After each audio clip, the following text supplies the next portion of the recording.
They then sent a number of trucks in different directions out into the wilderness, and the drivers were ordered to stop when the noise levels became acceptable.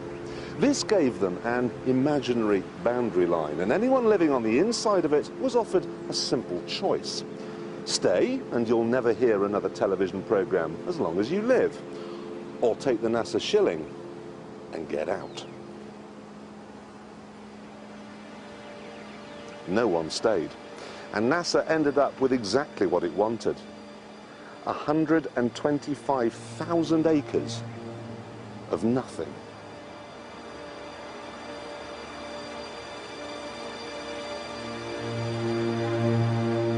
They even had to move 5 cemeteries, because the noise they were planning on making would wake the dead.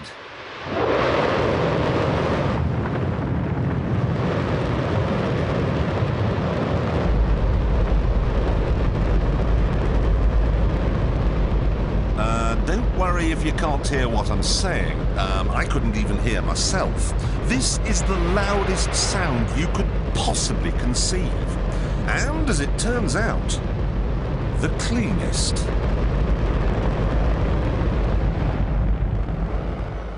Now, the most amazing thing is that that cloud up there, which was generated by the engine, is just a mixture of hydrogen and oxygen. It's water vapour. And in about an hour's time, someone in Mississippi is going to get wet washing. It will actually rain.